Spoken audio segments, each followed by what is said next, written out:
Mama, Mama, something is following me. It's behind me.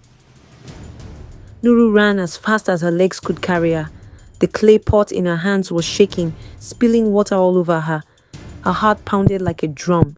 She could hear heavy breathing behind her, footsteps matching hers, chasing her through the dark village path. She dared not turn back. She knew what the elders always said: never fetch water at night. But she had no choice. Mama was sick. The water at home was finished. She thought she could be quick. She was wrong.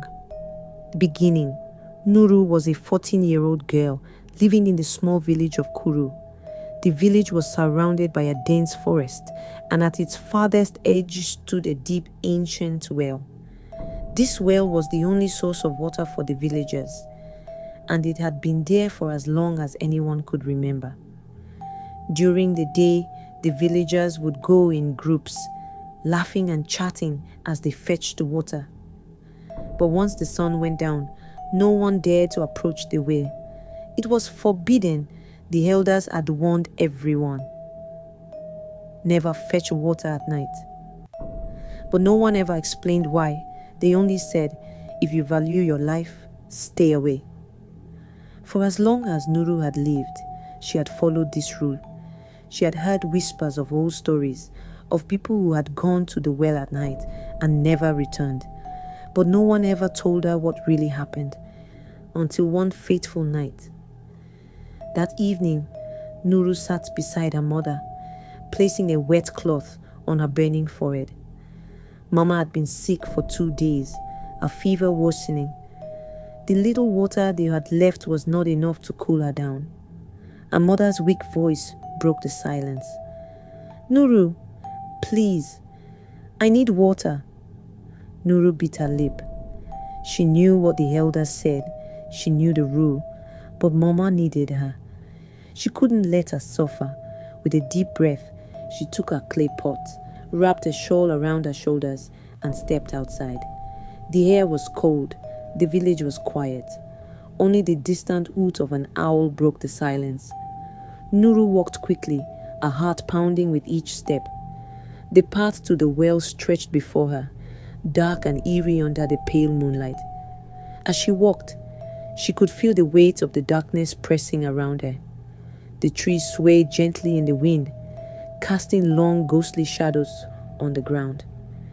Every few steps, she would glance over her shoulder, feeling as though unseen eyes were watching her. When she reached the well, she hesitated. The air felt different, too still. The insects had stopped singing. Even the wind seemed to hold its breath. She forced herself to move. Lowering her bucket into the well, she listened as it splashed into the water below. She pulled it up quickly, her hands shaking. As she poured the water into her pot, she heard something, a whisper.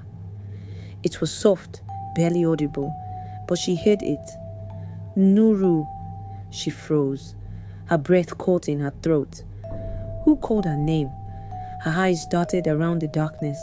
No one was there. Her fingers tightened around the pot. She needed to leave. Now, then. Footsteps. Soft at first, then louder, coming closer. She turned sharply. Nothing. But the footsteps didn't stop. They were behind her now. She took a step forward. The footsteps followed. Her breath quickened. Her feet moved faster. The footsteps matched her pace. Then she ran. The clay pot bounced in her arms as she sprinted down the path. Behind her, the footsteps quickened, heavy and fast, pounding against the earth. A whisper floated through the air. Nuru! Nuru! It was right behind her. She reached the village gates, panting, her legs shaking. The moment she crossed the threshold, the footsteps stopped. Slowly she turned around. Nothing. The path was empty. The trees stood still. The night was silent once more. But she knew something had followed her. Something had been watching her. She gripped her pot tightly and ran home. She burst into the house, slamming the door behind her. Her mother weakly opened her eyes. "You got the water?" Nuru nodded, still trembling, and poured some into a cup. As her mother drank, Nuru sat beside her, staring at the door. She did not tell her mother what had happened. She could still hear the whispers in her ears. She did not sleep that night. The next morning, the village elders called a meeting. They had heard the whispers outside their huts last night. They knew someone had broken the rule. When Nuru confessed, the elders' faces darkened. Baba Kwame, the oldest elder, sighed deeply. "You are lucky to be alive." Then he told the story that no one liked to speak of. Many years ago, a young woman named Adisa had gone to the well at night. She never returned. The villagers searched for her, but she was gone. Days later, her voice began to whisper in the village. Those who ignored the warnings and fetched water at night never came back. Some said Adisa's spirit still waited by the well, lonely, angry, seeking company. Others believed it was not a woman at all, but something older, something hungrier. Nuru shivered. She had almost become part of the legend. She had learned her lesson. She would never, never fetch water at night again. Moral lessons. 1. Always listen to the warnings of elders. Their wisdom is based on experiences we may not understand. 2. Some rules exist for a reason. Even if we do not know why, breaking them can have serious consequences. 3. Bravery is important, but so is caution.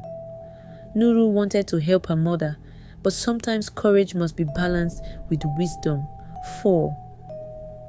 There are things beyond human understanding.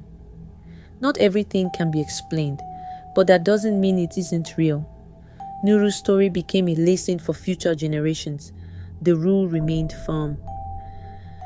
Never fetch water at night, and no one ever broke it again. The end.